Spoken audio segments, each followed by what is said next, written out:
jangan dulu dikaitkan mata rantai seolah-olah ini mengumpulkan pundi-pundi pada lembaga DPR. Itu tolong digarisbawahi dulu. Artinya, mudah-mudahan ini tidak akan terjadi kepada lembaga DPR sebanyak 45 orang ini karena apa? Pemilihan sudah selesai, mungkin 2018 untuk periode berikutnya. Lalu yang kedua, baik, kita tahan sebentar ya. Kita tahan sebentar, mungkin kenapa ingin bergabung nih. Baik, assalamualaikum, selamat sore. Halo, selamat sore. Dengan apa Pak? Pak Arsan, Sawalepa. Oke, Pak Arsan, singkat Pak Arsan ya, karena kita narasumber kita banyak. Saya punya pendapat dengan Pak Asikit. Mana tadi? Siapa penanjung? Komandan. Ya, Benteng. Saya tambahi, ya, ini berpeluang untuk perpecahan di antara rakyat bawah banyak kalau pemilihan langsung itu. Kemudian saya mengalami pemilihan Pala Marga, itu pun perpecahan di antara keluarga. Pemilihan kata Bapak yang satu tadi. Saya sudah 70 lebih. Terima kasih. Assalamualaikum. Baik, terima kasih Pak Hasan. Kembali ke Pala Marga tadi. Silakan Pak. Oke, jadi saya lanjutkan. Ya, lanjutkan. Jadi ini kan suara dari mana masyarakat Ya, di bawah yang memang merasa betul mereka yang bersentuh langsung dengan pemilu kada ini. Jadi artinya apa? Jangan ada istilah nantinya begitu pemilihan langsung maju tak gentar membela yang bayar. Ini kan jadi persoalan kita juga. Walaupun itu yang sering Pak. Iya, itu jadi persoalan kita mendasar.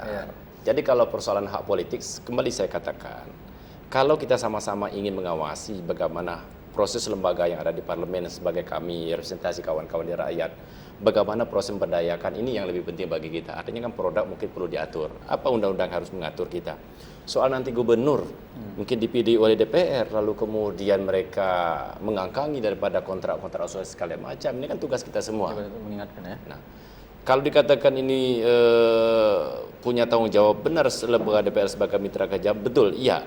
Tapi perlu diketahui kita bersama-sama bahwa ketika dia sudah dipilih langsung oleh rakyat, lalu kemudian dia mengangkangi perjanjian lakukan kepada rakyat, sebenarnya inilah yang perlu kita awasi secara bersama-sama. Ya, sebenarnya kami 45 orang ini kan tidak cukup juga untuk mengawasi lebih banyak itu kalau tidak ada masukan dari teman-teman dari rakyat kita semua. Toh sebentar kemarin juga DPRD juga tidak pakai RPJ kan? Bayangkan, kami Komisi 1 satu-satunya yang menggetolkan, menggelorkan bagaimana bahwa format Undang-Undang 32, bagaimana laporan penyampaian misi, laporan penjaman harus didapat paripurna. Baik. Persoalan kemudian apa? Ternyata sistem undang-undang kita memang yang tidak menghendaki seperti itu, pelemahan sistemnya. Itu satu. Yang kedua, yang Bapak Arsan.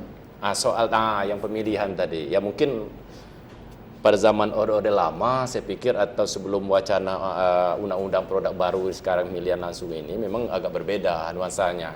Kalau kepala desa, marga segala macam, resistensi daripada chaos yang di lapangan sangat kecil. Berbeda dalam sekarang dengan penduduk kita hampir 300 juta ini. Bisa kita bayangkan. Untuk pemilihan sekarang ya, kalau di beberapa lain nih dari hasil evaluasi bahwa dari sekitar 300 pemilu kada itu 30% chaos. Chaos, baik. 30% chaos. Baik, baik. Saya ingin ke mahasiswa dulu sebentar. Silakan Prof. menanggapi Pak Asikin, Pak Dibenteng, Pak Edi, kemudian Pak Arsan. Singkat. Ya, sebenarnya permasalahan sudah kita bisa lihat ya, apa yang disampaikan oleh Pak Sigit kemudian Pak Edi. Untuk sistem negara kita hari ini, apapun yang dipakai ketika masyarakat tidak cerdas, maka saya pikir tidak akan menjawab permasalahan-permasalahan yang ada. Maka kita perlu tegaskan bahwa tugas sebenarnya yang berkewajiban yang mempunyai tugas penting di sini adalah bagaimana teman-teman di partai kemudian di pemerintahan yang mencerdaskan masyarakat. Yang pertama. Yang kedua, kita juga kan kita melihat menganalisis sebenarnya hari ini sebenarnya pemilihan gubernur yang diwacanakan dikembalikan ke DPR itu telah menghilangkan substansi daripada permasalahan yang ada. Hak-hak politik masyarakat ini yang perlu harus kita pertimbangkan. Kita nggak mau loh misalnya tiba-tiba muncul seorang gubernur yang dipilih oleh DPR yang kredibilitasnya kita nggak tahu, kemudian ratingnya juga kita nggak tahu, track recordnya apa sebenarnya kan. Mungkin kalau teman-teman di DPR itu sepakat milih botol untuk jadi DPR bisa jadi ya, masyarakat nggak tahu, harus nurut. Nah ini permasalahannya. Formatnya kira-kira gimana? Nah kalau kita sebenarnya kita belajar dari di Jembrana ya. Di Jembrana itu pernah menerapkan sistem IT, kemudian cukup berhasil untuk di wilayah Indonesia. Kemudian yang kedua, setelah penggunaan IT dilaksanakan in teknis ya, sebenarnya kenapa tidak dipikirkan pemilihan gubernur kemudian kepala daerah itu dijadikan satu atau penggabungan sekaligus sebenarnya, sehingga bicara masalah kos juga kita akan hemat di sana. Bicara masalah hak politik, masyarakat partisipasi langsung. Baik. Jadi konsep kita sebenarnya kita ingin menyampaikan pemilihan langsung dengan menggunakan IT itu lebih efektif saya pikir. Baik. Kita penelpon dulu. Mungkin penelpon terakhir mungkin. Baik. Assalamualaikum, selamat sore. Halo, assalamualaikum. Oke, sudah terputus, sayang sekali. Mungkin saya ke Pak Sugeng dulu. Jadi sudah ada yang kemudian tadi ditangkapi Pak, dan termasuk tadi Pak salah satu penelpon juga kurang sepakat dengan apa yang disampaikan Bapak tadi, karena pemilihan warga seperti itu dulu. Nah, silakan Pak. Oke, terima kasih. Jadi yang diwacanakan itu adalah pemilihan gubernur, gitu Ya. kan. Jadi prinsipnya bahwa pemilihan bupati ataupun wali kota dan sebagainya itu kan tetap. Jadi sesuai dengan kita pada Undang-Undang Otonomi Daerah bagaimana rakyat memilihnya akan begitu. Nah, kemudian dalam perkembangan 10 ini nampaknya itu masih belum menunjukkan jati diri sebuah demokrasi. Kalau memang demokrasi betul dan sebagainya, kita nggak masalah gitu. Ternyata di tempat kita malah demokrasi yang timbul malah menimbulkan hal yang lain. Suatu partai yang katanya putih tidak terima uang dan sebagainya, ternyata harus membeli perahunya dengan sekian dan sebagainya. Nah, inilah yang mengotori. Nah, kalau tadi dikaitkan dengan beberapa pendapat dari di dusun dulu ada kayak gitu, iya betul itu di rakyat karena kecil dan sebagainya. Tapi ada juga desa tertentu yang sampai hari ini itu perang saudara. Dusun misalnya dusun ini antara pendukung ini dengan ini seturun temurun itu masih menjadi masalah. Itu yang belum diungkap barangkali. Banyak itu ada beberapa desa sehingga mantannya ini bermusuhan dengan ini dan sebagainya. Tapi terlepas dari itu semua, yang jelas demokrasi itu mahal harganya. Mahal harganya. Ya. Jadi dalam teori demokrasi itu mahal harganya. Untuk bisa duduk harus orang yang punya ekonomi mapan. Negara maju, contoh tadi Amerika misalkan, itu dia demokrasi, banyak partai berkembang. Tapi pada saat pemilu mereka ikhlas hanya 2 partai yang ikut di dalam pemilu. Tetapi di tempat kita yang nampaknya demokrasi, tapi kita liberal. Sanaknya nyalon, ininya nyalon, nggak terima nyalon, semuanya sehingga partai ada 40-an, bahkan dulu ratusan bisa kembang dan sebagainya. Di situ akhirnya bukan lagi kita mengaspirasikan, tetapi sebagai pekerjaan Dan sudah ada istilah, lapangan kerja sudah ada di istilah dalam itu, politik. partai yang baru itu barisan sakit hati katanya. Nah, akhirnya mereka bersatu untuk melawan ini, yang ini untuk melawan itu. Jadi makna dari demokrasi hilang. Itulah. Nah, kalau memang kembali ke situ saya setuju, dan wacana ke daerah tingkat 2 itu kan tetap itu. Nah, ini melihat dari perjalanan 10 tahun, maka yang provinsi kita coba dengan begitu. Mengapa? Nah, berarti kita harus memilih anggota dewan yang qualified dong. Jangan sampai yang kemarin, justru yang berkualitas. Bagaimana sehingga orang yang contohnya pada masa-masa yang lalu dari sisi positif ya, dibalik negatif, bahwa kepala daerah yang ditentukan oleh DPRD pada saat itu juga punya kualitas yang cukup baik. Ini satu wacana. Nah, mengapa?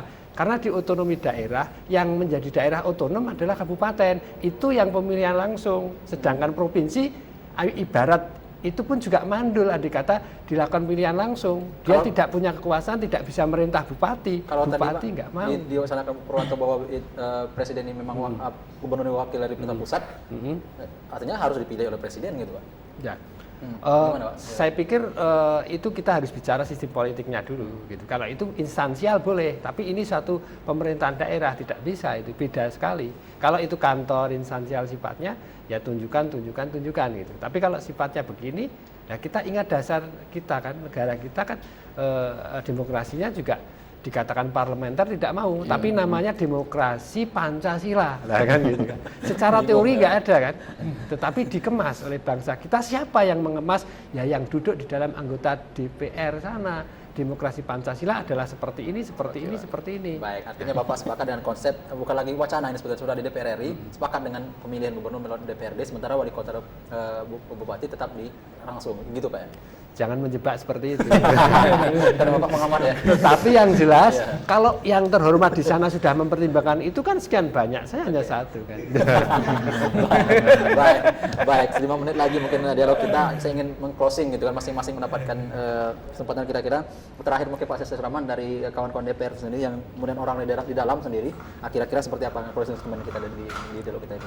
Ya, artinya mungkin termasuk ini closing statement juga kan. Jadi kalaupun memang iya produk undang-undang terbaru tentang sistem pemilu kada nanti bahwa nanti akan disahkan oleh lembaga DPR RI, bahwa artinya berikan kesempatan, berikan ruang kepada kami sebagai parlemen dimanapun, agar supaya ini kan artinya tugas-tugas sama berat juga, artinya ada sisi moralnya juga, pertanggungjawaban kami juga kepada masyarakat. Kita bayangkan untuk Bengkulu misalnya dalam kota kita dengan 1,7 jiwa yang dipikul teman-teman ini, artinya ya bermasalah kami, bermasalah rakyat, masalah kami juga akhirnya kan begitu. Jadi persoalan ini mari kita coba kita lihat, kita pantau. Prinsip dasarnya adalah bagi kami di DPR 45 orang ini, selagi itu memang adalah aturan yuridis yang memang sudah dikaji matang secara filosofi untuk kepentingan masyarakat banyak, Artinya bukan dipikir karena mereka untuk menguntungkan kami orang lembaga DPR, pundi-pundi, tetapi adalah lebih untuk membaharkan untuk bagaimana masyarakat jangan terjadi perusahaan-perusahaan di lapangan. Dan kawan-kawan DPR Provinsi Bengkulu siap menyambut kira-kira. Insya Allah. Insya Allah.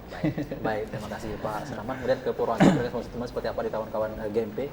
Iya, kalau kita sebenarnya melihat permasalahan ini menarik ya. Logika masyarakat dengan logika pemerintahan itu berbeda sekali ya. Iya. Logika masyarakat dengan DPR juga berbeda. Mohon maaf ini Pak Asis. Iya. Nah, sampai hari ini kita tidak menemukan DPR bagaimana bisa melayani rakyat ketika mereka mencalonkan diri itu mau turun ke rakyat berminggu-minggu berhari-hari.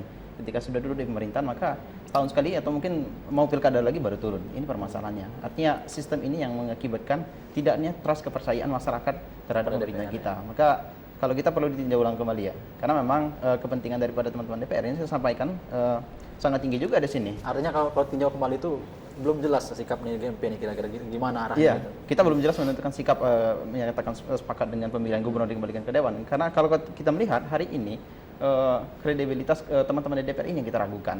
Saya tidak yakin di DPR ini bisa menjamin kemudian aspirasi masyarakat yang ada di bawah ini bisa disampaikan sesuai dengan hati nurani yang ada di masyarakat.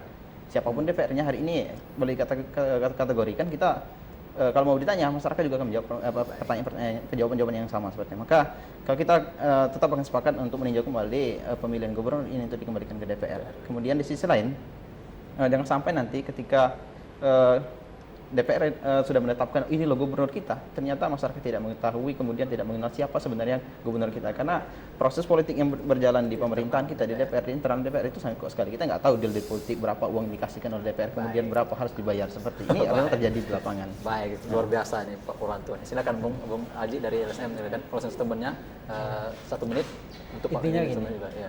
jangan dipangkas apa yang menjadi hak rakyat. Ya. Jangan, karena apa? Seperti saya katakan, bukan negara yang baik, bukan bangsa yang baik, bukan pemerintahan yang baik ketika dia menghilangkan hak partisipasi rakyat untuk ikut serta membuat kemana arah pembangunan bangsa ini. Itu jangan sampai. Inti masalahnya saya katakan bukan masalah kos, bukan masalah banyak sekali terjadi pertikaian, bukan. Masalahnya bangsa ini dengan pemerintahnya, dengan segala elemennya gagal membuat masyarakat cerdas. Maka dengan kondisi seperti itu wajar kalau masyarakat sangat pragmatis. Wajar kalau masyarakat itu terjadi pertikaian di bawah. Karena memang tadi tugasnya tidak dijalankan dengan baik. Nah sekarang ada rentang, coba ini sebuah kesadaran bagi kita. Oh ini kondisi masyarakat begini, sangat pragmatis. Kondisi masyarakat bertikai dengan kondisi ini. Nah bagaimana menyelesaikannya? Inilah tugas kita sama-sama untuk menyelesaikan itu, membuat masyarakat menjadi cerdas. Baik. Jangan betul kata adik kita mahasiswa tadi yang dari GMP. Jangan sampai nanti menjelang pemilu itu baru datang. Baik. Dan memang ada skenario sengaja membuat masyarakat itu miskin. Baik. Sehingga apa? Dibayar saja, selesai masalah. Baik. Akhirnya harus ada aturan yang jelas. Mungkin terakhir ke Pak pengamat kita sebagai orang akademisi, silakan Pak. Ya, jadi sebenarnya begini, di dalam undang-undang politik ya dari negara-negara maju yang saya ambil contoh itu undang-undang politik itu sekali setelah itu tidak laku perubahan dan sebagainya karena dianggap itu sebagai pedoman.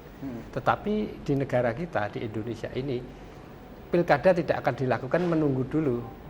Jadi setiap ada pemilu kada dan sebagainya mesti dibuat undang-undangnya juklak. Sehingga sederhana saja apa menconteng apa mencoblos saja perdebatan yang luar biasa. Ini kan tidak masuk akal. Justru bukan itu sebenarnya dan hal lain. Nah, apalagi ke hal-hal yang lain. Gimana demokrasi kita mau bina kan begitu. Nah, salah satu sebagai penutup ya tidak lain ya kita mencoba pada kesempatan hari ini bagaimana kita tidak berarti yang lama kita lupakan, tetapi ini kan provinsi kita lihat. Provinsi itu dia mengkoordinirkan saja. Nah, kalau memang betul lebih baik jabatan gubernur tidak ada. Ya, langsung saja dari pemerintah pusat langsung kabupaten sesuai dengan undang-undangnya. Ini kan dalam rangka ya karena yang ada di Indonesia saja kan. Artinya konsep gubernur sebagai koordinator dalam konteks ini.